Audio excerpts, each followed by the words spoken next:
Le match dans le match reçoit aujourd'hui une légende du basket grec, champion d'Europe 2005, double champion d'Euroleague, ancien coéquipier de Vasilis Panouis avec la Grèce, l'un des plus grands arrières européens de l'histoire, Theodoros Papaloukas est notre invité.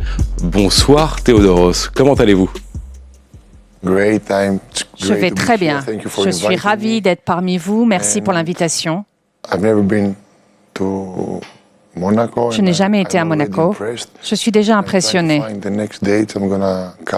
J'espère revenir très bientôt pour revoir un match. Comme vous le disiez, vous avez vu un match, donc hier soir vous étiez à la salle Gaston Médecin pour aller voir en plus votre ami Vasilis Panouis. Malheureusement, ça ne s'est pas très bien passé pour lui. Je suis venu ici, j'ai eu le privilège de voir un match, surtout derrière le banc. C'est un privilège. J'ai une étroite collaboration avec Vasilis. Évidemment, les choses ne sont pas passées comme il fallait, mais on est en Euroleague. C'est une grande équipe. Je pense que le plus important, c'est qu'il faut trouver les clés de la victoire. Ils n'ont pas super bien joué hier soir. C'était une performance incroyable de Ken Hannon. Tout le monde comprend pourquoi c'est un des meilleurs joueurs en ce moment. Et c'était génial de voir Kendrick de si près sur ce parquet fantastique là, hier soir. On va évidemment parler de vos exploits ensemble tout à l'heure. On va d'abord s'intéresser donc à vous, Theodoros. On va regarder votre CV ensemble. Il est très impressionnant, évidemment. Champion d'Europe 2005 avec la Grèce, vice-champion du monde 2006, 2 Euroleague avec le CSKA Moscou, MVP du Final Four 2006, MVP de l'Euroleague 2007, 2 fois meilleur passeur de l'Euroleague, 1 fois meilleur marqueur des finales, 5 titres consécutifs de champion en Russie. Quelle carrière, Theodoros! J'ai eu beaucoup de chance et c'était un privilège pour moi d'avoir un grand entraîneur, d'avoir des coéquipiers fantastiques dans les clubs où je jouais, mais aussi à l'équipe nationale. C'était une période fantastique. On a fait des expériences qu'on n'aurait jamais pu imaginer étant enfant. J'ai eu le privilège de faire partie d'équipes qui jouaient un basket intelligent. Et j'ai pu m'améliorer en tant qu'athlète, pas seulement en tant que personne au basket, et de nouer des relations par le basket. Des personnes qui sont encore dans ma vie aujourd'hui et qui m'aident à m'améliorer, m'épanouir. Parlons de vous, de votre enfance. Vous êtes né donc à Athènes en 1977. Comment ça s'est fait, votre rencontre, votre amour avec le basket ?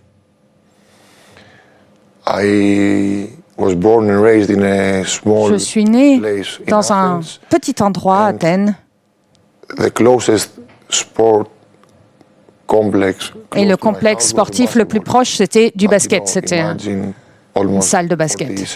Vous imaginez qu'il y a 48 ans, on n'avait pas les structures qu'on a aujourd'hui. Donc j'ai commencé à jouer au basket en ouvert, à ciel ouvert. J'étais un enfant normal, j'allais à l'école. Et puis j'ai commencé à jouer. Je finissais à 5h30 à l'époque parce que, vous savez, attention, on ne peut pas faire de bruit pendant la sieste jusqu'à 5h30. Donc, ensuite, j'allais au basket, j'allais dehors. Je jouais avec mes amis en 1-1 ou en petite équipe. Et heureusement, on avait beaucoup de temps parce qu'on avait toujours moyen de trouver une salle, d'avoir un panier de libres pour jouer. Et puis, comme pour tout, Faber fabricante, plus on joue, plus on s'améliore. Donc, je jouais 3, 4, 5 heures par jour. Je m'entraînais. Donc, tout ça, ça m'a aidé à comprendre le jeu. Et puis, évidemment, quand j'étais jeune, on pouvait rêver d'être un grand joueur, mais on ne sait pas ce que ça implique. Et puis, quand j'ai grandi, j'ai joué dans la première division. Mon coach dans cette petite équipe à Athènes, c'était le coach assistant d'une équipe de première division.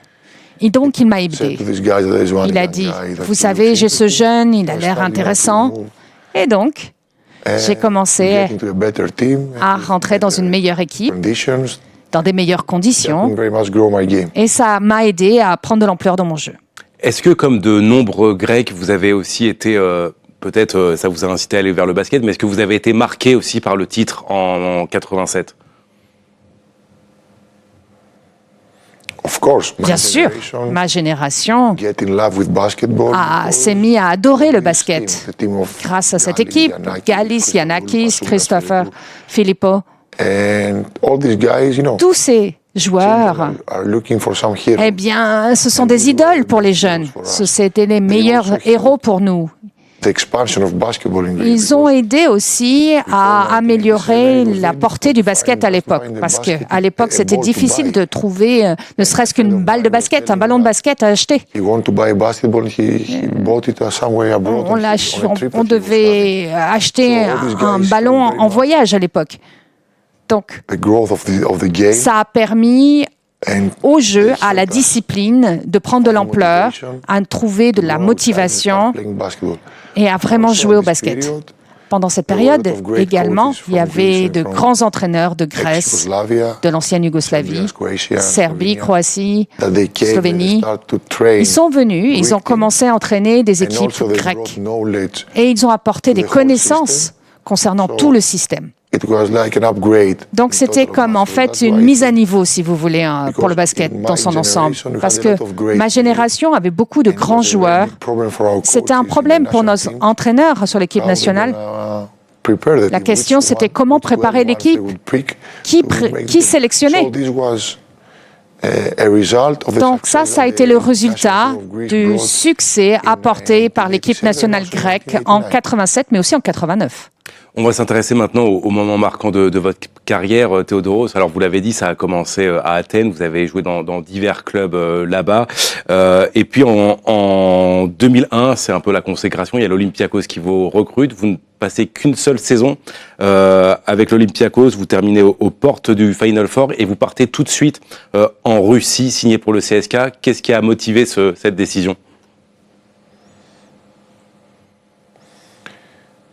J'ai joué pour Olympiakos parce que j'étais un fan d'Olympiakos. Combien d'enfants, me suis-je dit, ont la chance de pouvoir vivre leur rêve de jouer en équipe nationale? J'avais un contrat de 4 ans, 1 plus 1 plus 1 plus 1. Et puis, il fallait que je bouge. Et j'ai eu une opportunité. Mon agent, à l'époque, m'a mis en contact avec le coach, qui est décédé il y a quelques années, qui m'a donné l'opportunité de jouer pour CSKA à Moscou. Il y avait de grands joueurs, notamment des grands joueurs du championnat grec, donc je suis allé là-bas. Bien sûr. Olympiakos m'a donné aussi l'opportunité de jouer au plus haut niveau. Avant, j'étais dans d'autres équipes plus petites comme Daphné, comme Pagnolos, qui ont une grande histoire aussi. Il y a eu des grands joueurs qui ont fait leur début là-bas. Et là, cette équipe, c'était un petit peu comme si on peut survivre dans une équipe comme Pagnolos, ça veut dire qu'on peut tous survivre. Vous avez Panos et Vastiris, des grandes équipes comme Olympiakos, par exemple. Ils vérifiaient, en fait, ils scrutaient les joueurs pour voir s'ils avaient le gabarit nécessaire pour aller de l'avant. Puis ça n'a pas fonctionné avec Olympiakos. Puis je suis allé à Moscou. J'ai eu 6 ans fantastiques. J'ai eu des coachs fantastiques, Fassina. Et ils comprenaient bien le jeu. C'était des points de vue complètement différents sur le basket, mais ça m'a aidé à comprendre le jeu d'une manière différente. Et puis, j'ai amélioré mon jeu, j'ai appris à devenir important pour une équipe. Avant de revenir justement sur vos exploits avec le CSKA, parlons un petit peu de l'année 2005. C'est votre carrière qui décolle avec cet été et cet Eurobasket en Serbie et Monténégro. Peut-être d'abord un petit mot sur cette demi-finale anthologique incroyable et ce scénario fou contre l'équipe de France. C'était un match incroyable, surtout pour notre génération. C'est ça qui a changé l'histoire de ce qui se passait à l'époque. On jouait contre une grande équipe, la France. Il y avait des joueurs comme Andorre. Moi, j'étais un meneur. Et puis il y avait Antori aussi qui était meneur. Jusqu'à présent, ils n'étaient pas plus grands que 1m90, donc c'était difficile d'accepter des gens qui faisaient 1m95 à l'époque et qu'ils puissent devenir meneurs. Donc on avait des joueurs incroyables. Une grande équipe. Vous avez vu cette équipe. Le jeu était dur, c'était serré. D'abord, on menait, et puis ils nous ont donné des opportunités pour prendre la victoire. On a tiré profit de ça. On a fait une remontada difficile. Et puis, il y a eu Diamantidis. Après, il y a eu cette pénétration. Et Dimitris a fait un 3 points très difficile. Et ça a changé la donne dans l'histoire du basket. Après, on a joué contre l'Allemagne avec l'équipe de Dirk Nowitzki. Mais on avait une expérience déjà. On savait, on avait les clés pour gagner un championnat comme celui-ci. À Belgrade, c'est une ville importante pour le basketball en Europe. Et à l'instar donc de la génération 87, vous allez aussi marquer une génération par ce deuxième titre pour la Grèce qui ne gagnera plus d'autres compétitions par la suite. À part en 2006, on va en parler dans quelques instants d'ailleurs. Oui. Ma génération a vu les autres gagner en 87. C'est un privilège. Cette victoire de 87, après ça, ça a rendu les choses plus dures. Parce que c'est un miracle. Dans ma génération, la plupart des joueurs jouaient au plus haut niveau de l'Euroleague. Mais dans notre enfance, on a vu ces gars de 87 qui remportaient la victoire. Quand vous l'avez vu, quand vous êtes enfant, ça vous aide à y croire. Parce que vous pensez que vous aussi, vous pouvez y parvenir. Grâce à ces joueurs qui ont remporté de grands exploits, ça a aidé le basketball en Grèce à prendre de l'ampleur, de la vitesse, parce que cette équipe a été une source de motivation pour tous les supporters à avoir de la cohésion, à y croire, à croire que tout peut arriver. Parce que vous savez, en Grèce, avec le climat entre les deux clubs, en fait, on essaye d'avoir une cohésion. Il y a de la haine parfois entre les deux clubs, mais on essaye d'avoir de la cohésion autour du basket à cause de cette équipe nationale. Et j'ai été chanceux parce que j'ai fait partie de cette équipe nationale avec tous ces grands joueurs. Oui, vous avez créé une équipe formidable qui a réalisé ensuite une Coupe du Monde aussi incroyable avec, on peut revenir aussi sur cette demi-finale, après une demi-finale anthologique contre l'équipe de France, qui est une demi-finale contre les États-Unis. Alors les États-Unis qui pour les Coupes du Monde sortaient plutôt l'équipe B, entre guillemets. Il y avait plein de jeunes joueurs qui sont des légendes aujourd'hui, LeBron James, Dwayne Wade, Chris Bosh, Carmelo Anthony. Et vous avez battu cette équipe en demi-finale. C'est une victoire historique aussi pour la Grèce. C'était un gros match pour nous. On avait des posters de ces gens, vous savez. C'était des grands joueurs. LeBron James jouait dans cette équipe. Moi, j'ai pratiquement quitté le basket il y a 11 ans et lui, il joue encore. Vous imaginez quand même? C'était une grande équipe. Ce qui était bien quand même, c'est qu'on n'avait rien à perdre. Quand vous jouez contre une Dream Team, personne ne s'attend de vous de gagner, en fait. Le match a été qualité. Au début, ça n'allait pas si bien, mais après, on a pris le contrôle du jeu. Et je pense qu'on a sorti notre meilleur jeu, notre meilleure performance. Parce que sinon, on n'aurait pas pu gagner.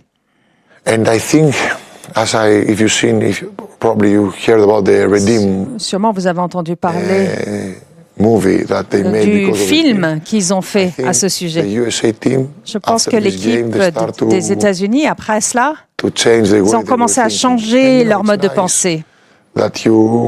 Et c'est bien de faire partie de cela, que vous aidez à changer les choses dans une équipe, à faire comprendre aux autres qu'il faut changer la donne, surtout pour des équipes nationales, des équipes A, des équipes B. Pour nous, c'était génial parce que ça a aidé les gens en Grèce, en Europe, mais dans le monde entier aussi, à apprécier ce que nous faisions. Le coach Yanakis nous a beaucoup aidés en disant « Bon, ils ont l'air mieux sur le papier, mais il faut qu'ils le prouvent sur le parquet. » Donc,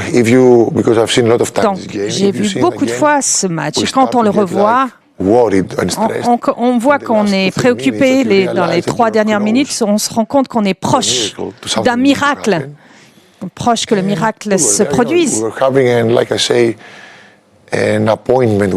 On avait un rendez-vous avec l'histoire et on a été dans les temps, on a été ponctuel. On aurait pu jouer 1000 fois contre cette équipe et on n'aurait pu gagner qu'une seule fois. Mais cette fois-là, on y est parvenu. Autre chose d'important également, ce match a aidé beaucoup de jeunes à retrouver une motivation pour retourner au basket. Certains nous ont donné la motivation, l'opportunité de jouer sur le parquet et de s'inspirer de nos aînés. Et là, c'est ce que nous avons fait avec les plus jeunes. Vous remportez donc une magnifique médaille d'argent après une défaite sans appel contre l'Espagne, malheureusement en finale.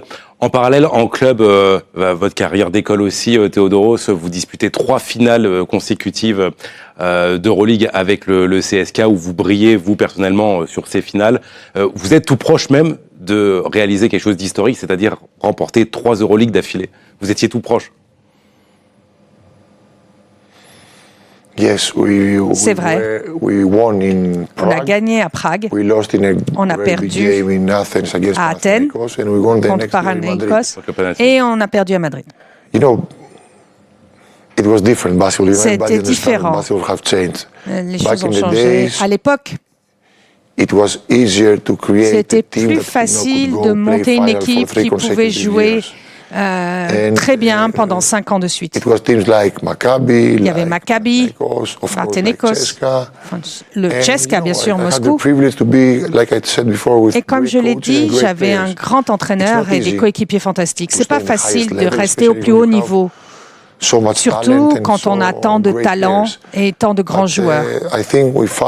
Je pense qu'on a trouvé le bon équilibre pour trouver pour trouver ce qui était important pour gagner. J'ai été dans 10 Final Four et ça montre en fait qu'on avait des équipes de grand niveau. Aujourd'hui, c'est plus dur d'y parvenir parce que vous savez, le basket a changé. Je ne dis pas que c'est bien ou mal, c'est différent. Il faut comprendre ça. Le basket a changé et il faut trouver des façons de le rendre plus intéressant. Après votre deuxième titre avec le CSKA, vous rentrez en Grèce dans votre club de cœur à l'Olympiakos. Vous disputerez 2 Final Four, mais vous n'arriverez pas à soulever ce trophée de l'Euroleague, barré 2 fois par Barcelone. C'est un regret dans votre carrière de n'avoir pu soulever ce trophée avec votre club? Oui, la raison pour laquelle je suis retourné en Grèce, c'est parce que quand on vieillit, on a besoin de motivation. J'avais le sentiment que j'avais bouclé la boucle à Moscou et j'avais besoin d'une motivation supplémentaire pour me lever le matin et aller en salle. Et avec Olympiakos, j'avais cette motivation. Je pense qu'on a même eu 3 Final Fours de suite. On n'a pas réussi. Quand on a des grandes équipes, Olympiakos était à une période où ils étaient en train de monter l'équipe. Donc ils avaient une courbe d'apprentissage. Ils retournaient en Final Four. Après cela, vous avez vu ce qu'ils ont accompli. Ils sont allés en Euroleague.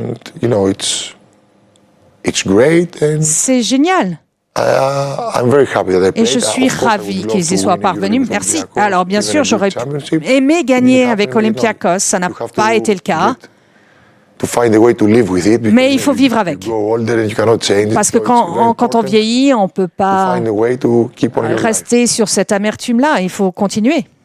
Vous aviez bouclé la boucle en Russie, vous le disiez, et pourtant vous êtes retourné en Russie 2 ans après votre dernière saison à l'Olympiakos, après une pige au Maccabi. Vous aviez quand même envie de terminer votre carrière en Russie, avec en plus un dernier Final Four à disputer.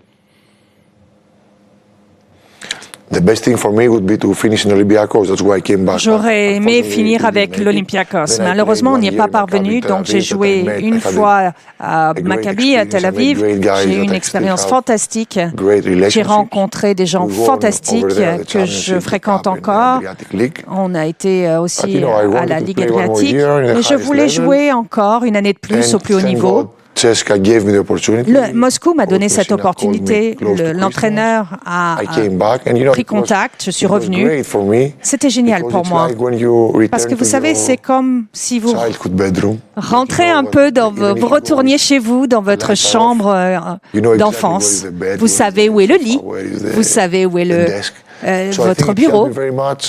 C'était retrouver les bons meubles. Et en Final Four avec le CSK, on a joué à Londres. Et pour moi, le plus important, c'est de finir ma carrière comme il se faut, en fait. Parce que le fait de prendre sa retraite après tout ça et d'embrasser une vie après une vie de sportif de haut niveau, c'est important d'avoir une dernière année au haut niveau. Et j'ai eu cette opportunité avec eux et c'est pour ça que je les remercie du fond du cœur pour ça. Un dernier Final Four battu par Vasilis Spanoulis, justement, du côté de l'Olympiakos. Pour finir, un dernier mot, Théodoros, sur le basket grec actuel. Votre ami Spanoulis est le coach. Actuellement, cette équipe est portée par un immense talent qui joue en NBA, Giannis Antetokounmpo. Comment est-ce que vous voyez l'avenir du basket grec ? Vasilis était un joueur de basket incroyable, avec une déontologie de travail incroyable, une très grande mentalité. Il adore le basket. Et plus vous le verrez, plus vous le comprendrez. Je pense que ça va devenir un entraîneur de très haut niveau. Parce qu'il comprend les schémas du jeu, il veut améliorer la discipline.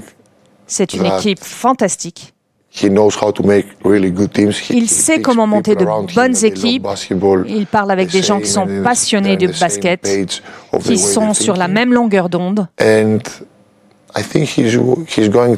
pense qu'il va faire partie des grands entraîneurs des années à venir. Avec Peristeri, il a eu une super période. Il a eu l'opportunité aussi de monter en puissance. Il a été à Monaco. Je pense qu'il va faire partie des entraîneurs dont on va parler longtemps dans l'histoire du basket en équipe nationale. Il a de grands joueurs maintenant. Et il mérite de rencontrer beaucoup de succès. J'espère que cet été, on le verra, qu'il va remporter le championnat. Bien sûr, il a des joueurs de grand acabit, comme Giannis Antetokounmpo, par exemple. Hier, il a fait des passes décisives. Il en a fait 20. Et Vasilis, c'est vraiment le type de personne qui peut tirer profit des compétences, de la bonne mentalité des joueurs, de faire grandir les joueurs et les aider à sortir leur meilleur jeu et à devenir important pour l'équipe, parce que cette équipe mérite d'être couronnée de succès. J'espère que cet été, ils vont réussir. Parce que c'est aussi une source de motivation pour les jeunes des petites filles, des garçons qui vont vouloir reprendre un ballon de basket. Et pour ça, ils ont besoin de modèles, ils ont besoin de héros. Et ils le méritent. Nul doute qu'ils feront partie des grands prétendants au titre, en tout cas. Merci beaucoup, Théodoros, d'avoir été avec nous aujourd'hui. Merci pour cette invitation. Merci également pour ce moment ensemble. Merci à toutes les équipes en régie. Merci également à Nicolas Ebersviller à l'édition. Bonne soirée à toutes et à tous sur TV Monaco.